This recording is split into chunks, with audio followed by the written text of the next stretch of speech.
Na noite passada, em Washington, algo horrível aconteceu. Um terrorista brutal atirou a sangue frio em um jovem casal bonito, Yaron Lischinsky e Sarah Milgram. Yaron tinha acabado de comprar um anel de noivado para Sarah. Ele planejava entregá-lo a ela em Jerusalém na próxima semana. Eles estavam planejando começar uma vida nova e feliz juntos. Bem, isso tragicamente não aconteceu. Yaron e Sarah não foram vítimas de um crime aleatório. O terrorista que cruelmente os assassinou fez isso por um único motivo, e apenas por esse motivo. Ele queria matar judeus. E enquanto era levado, ele gritava: Palestina livre! Esse é exatamente o mesmo grito que ouvimos em 7 de outubro. Naquele dia, milhares de terroristas invadiram Israel a partir de Gaza. Eles decapitaram homens, estupraram mulheres, queimaram bebês vivos. Eles massacraram 1.200 pessoas inocentes e levaram 251 pessoas inocentes como reféns para as masmorras de Gaza. Pouco tempo depois, o chanceler Scholz, da Alemanha, visitou Israel e, depois de ver os horrores, disse para mim: esses terroristas do Hamas são exatamente como os nazistas. Ele estava certo, e se pudessem, esses terroristas do Hamas teriam exterminado até o último judeu na terra. Para esses neonazistas, Palestina livre é apenas a versão atual de Heil Hitler. Eles não querem um Estado palestino, eles querem destruir o Estado judeu. Eles querem aniquilar o povo judeu que está na terra de Israel há 3.500 anos. Eu nunca consegui entender como essa verdade simples escapa aos líderes da França, Grã-Bretanha, Canadá e outros. Agora, eles estão propondo estabelecer um Estado palestino e recompensar esses assassinos com o prêmio máximo. Bem, por 18 anos, tivemos um Estado palestino de fato. Chama-se Gaza. E o que recebemos? Paz? Não. Recebemos o massacre mais selvagem de judeus desde o Holocausto. Você não vai se surpreender ao saber que o Hamas agradeceu ao presidente Macron e aos primeiros ministros Starmer e Carney por exigirem que Israel encerre imediatamente sua guerra em Gaza. O Hamas estava certo em agradecê-los, porque ao fazerem essa exigência, acompanhada de uma ameaça de sanções contra Israel, não contra o Hamas, esses 3 líderes disseram, na prática, que querem que o Hamas permaneça no poder. Eles querem que Israel recue e aceite que o exército de assassinos em massa do Hamas sobreviva, se reconstrua e repita o massacre de 7 de outubro de novo, e de novo, e de novo, porque é isso que o Hamas prometeu fazer.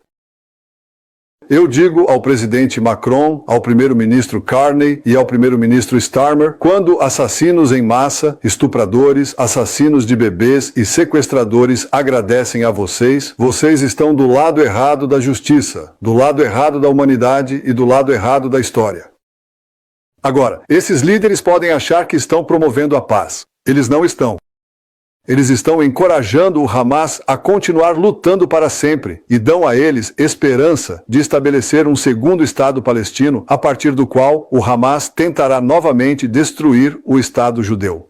E veja bem, não será um Estado livre do Hamas. Quando você estabelece um Estado palestino, já vimos isso, os radicais assumem o controle. O Irã os envia para lá e eles tomam o poder. Então não venham com esse discurso de será um Estado palestino pacífico. Não será. Mas a hipocrisia não para por aí. Esses e outros líderes compraram a propaganda do Hamas que diz que Israel está matando de fome as crianças palestinas. E não é só o Hamas que está espalhando essa mentira. Alguns dias atrás, um alto funcionário da ONU disse que 14 mil bebês palestinos morreriam em 48 horas. Veja, muitas instituições internacionais são cúmplices na disseminação dessa mentira. A imprensa repete isso, a massa acredita e então um jovem casal é brutalmente assassinado a tiros em Washington. Então, aqui estão os fatos. Desde 7 de outubro, Israel enviou 92.008 caminhões para Gaza. Isso mesmo, 92.008 caminhões. Isso inclui 1,8 milhão de toneladas de ajuda, 1,8 milhão de toneladas de ajuda, mais do que comida suficiente para alimentar todos em Gaza. No entanto, à medida que deixamos a ajuda entrar, o Hamas a roubou.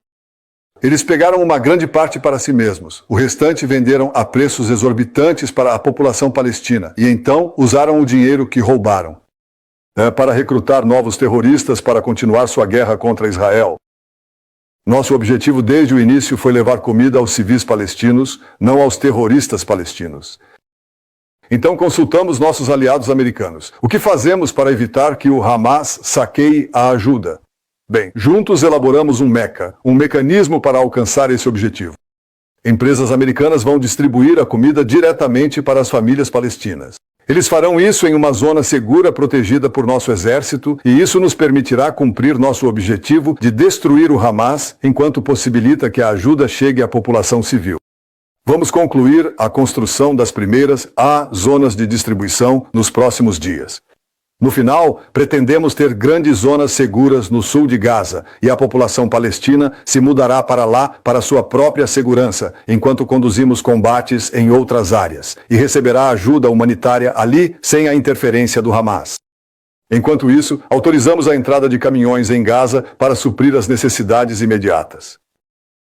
Ontem acho que mais de 100 caminhões entraram. Mais caminhões entrarão hoje. Eu lhes digo o seguinte: nenhum exército no mundo jamais fez tantos esforços para fornecer ajuda à população civil em meio a combates intensos. E o Hamas, é claro, se opõe a isso. Eles atiram em civis palestinos que querem sair para zonas seguras e atiram em civis palestinos que tentam impedir que terroristas do Hamas saquem os caminhões de ajuda destinados a eles. Quanto aos reféns, faremos todo o possível para resgatá-los. Estou disposto a um cessar-fogo temporário para retirar mais pessoas, mas exigimos, e vocês também deveriam exigir, que todos os nossos reféns sejam libertados e libertados imediatamente. E todo país civilizado também deveria exigir isso. Estamos em uma guerra intensa em 7 frentes, lançada contra nós pelo Irã e seus representantes. Às vezes, em uma guerra, acidentes acontecem. Um desses incidentes aconteceu outro dia em Jenin e felizmente ninguém se feriu. Nosso exército expressou seu pesar pelo ocorrido porque não atacamos civis ou diplomatas. Nós atacamos terroristas. Exatamente o oposto do Hamas. Eles atacam civis, os nossos, e se escondem atrás de civis, os deles. Eles os usam como escudos humanos. Isso é um duplo crime de guerra, mas não ouço isso vindo de nenhum desses países que criticam Israel. Para aqueles que dizem que Israel está sozinho, eu digo que não estamos sozinhos. A justiça está do nosso lado.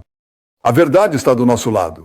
A história está do nosso lado, assim como inúmeras pessoas ao redor do mundo que sabem diferenciar o certo do errado, o bem do mal. Quero agradecer a todos eles, e especialmente quero agradecer ao presidente Trump e ao povo americano por sua postura franca ao lado de Israel e do povo judeu. Juntos permanecemos, juntos triunfaremos, e veremos a vitória da civilização sobre a barbárie. Na noite passada,